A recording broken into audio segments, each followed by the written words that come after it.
వి gold trusted gold buyers మీరు తాకట్టు పెట్టిన బంగారాన్ని విడిపించి ఈ రోజు ఉన్న మార్కెట్ ధరకు కొనబడును.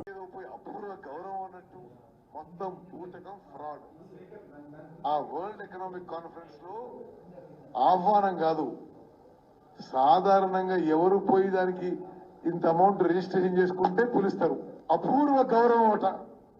వీళ్ళు పోయి ఏదో పార్టిసిపెంట్ లాగా రిజిస్ట్రేషన్ చేసుకొని అలా మాట్లాడి వస్తే సౌత్ కొరియా అంటాడు, జపాన్ అంటాడు. అదంతా మన డబ్బులతోనే తిరగడం. అదేం పెట్టుబడి రావడం లేదు, మన్ను లేదు, మషాయం లేదు.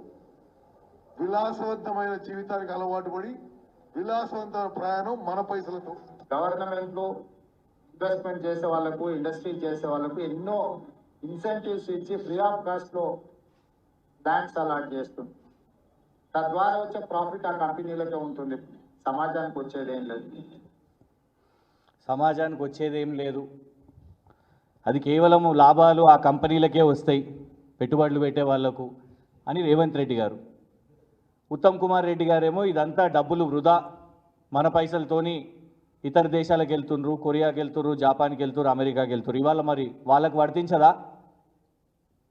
గతంలో పెట్టుబడులు తీసుకొని రావడానికి ఒక అమెజాన్ని, ఒక ఐక్యా అనే సంస్థ ఇక్కడ మొదటిసారి, మైక్రోసాఫ్ట్ వాళ్ళు, ఇట్లా పెద్ద పెద్ద సంస్థలను ఇక్కడ తీసుకొని వచ్చినాం. ఒక ఫాక్స్కాన్, ఇవాళ మీరు పోయి ఎవరితోనైతే రిబ్బన్ కటింగ్లు చేసి ఫోటోలు దిగుతున్నారో, కోకోకోలా కానివ్వండి, ఇట్లాంటి సంస్థలను తీసుకొని వచ్చినాం. ఇక్కడ ఆల్రెడీ అవి కనబడుతున్నాయి. దాన్ని మీరు తప్పు పట్టిరు.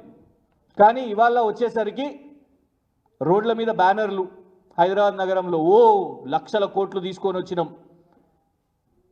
అక్కడ ఫస్ట్ ప్రశ్న ఏంటిదంటే, ఇది రెండోసారి రేవంత్ రెడ్డి గారు దావోస్కి వెళ్తున్నారు ముఖ్యమంత్రి అయిన తర్వాత. మరి గత సంవత్సరం ట్రాక్ రికార్డ్, గత సంవత్సరంలో ఎన్ని పెట్టుబడులు తీసుకొని వచ్చిండ్రు అసలు అంటే ప్రకటన 40,000 కోట్లు గత సంవత్సరంలో మేము తీసుకొని వచ్చినామని.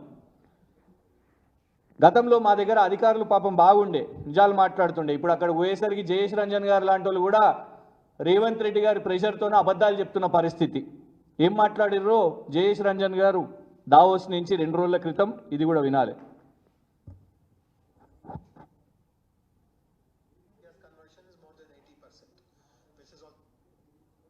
How much is the conversion? Is a No, precisely. So last year's conversion is more than 80%, which is also good.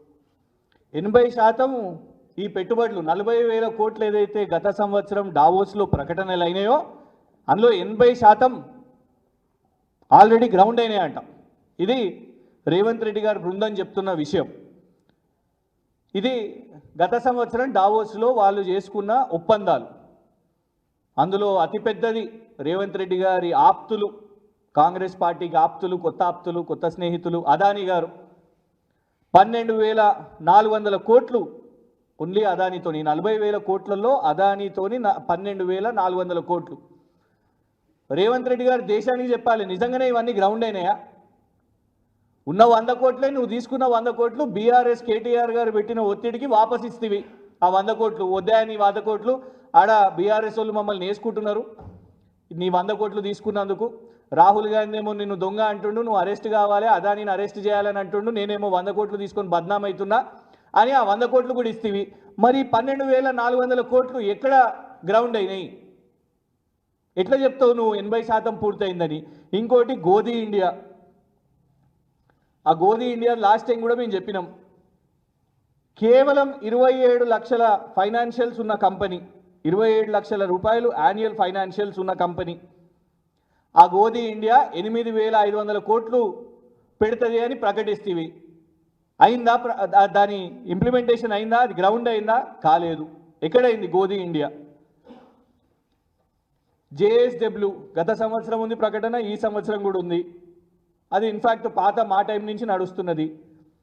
అరాగన్ life sciences కానివ్వండి, ఊబర్ కానివ్వండి, ఏవి కూడా ఒక్కటి కూడా గ్రౌండ్ కాలేదు.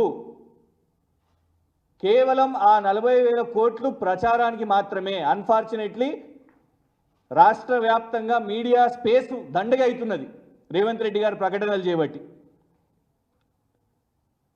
మేమే కాదు, సొంత రేవంత్ రెడ్డి గారి immediate next command deputy chief minister ఉప ముఖ్యమంత్రి గారు బట్టి విక్రమార్క గారే చెప్తున్నారు, ఏగా ఎంఓయూలు అంత దండగా ఉట్టి ప్రకటనలే అవుతున్నాయి, అవి ఇక్కడికి వస్తలేవని ఇగోండి బట్టి గారే మాట్లాడారు.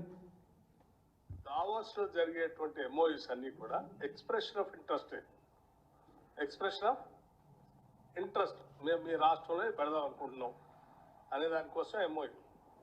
కానీ ఇక్కడ మళ్ళీ మేము న్యూ ఎనర్జీ పాలసీ ప్రకటించిన తర్వాత we will call for the open tenders.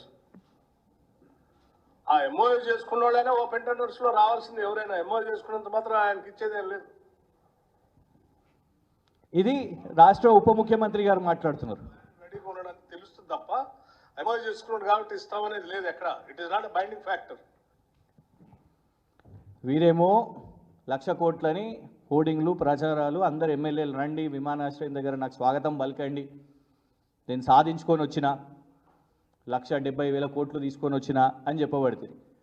బట్టి విక్రమార్క గారేమో కేవలం అవి ఎంఓయూలు మాత్రమే జరిగినాయి, ఒప్పందాలు మాత్రమే జరిగినాయి, అవన్నీ కూడా రాలేదు. అదే వాస్తవం. లాస్ట్ ఇయర్ నుంచి ఆ 40,000 కోట్లు రాలేదు. అదాని కానివ్వండి, గోధి ఇండియా కానివ్వండి, ఇవి రాలేదు.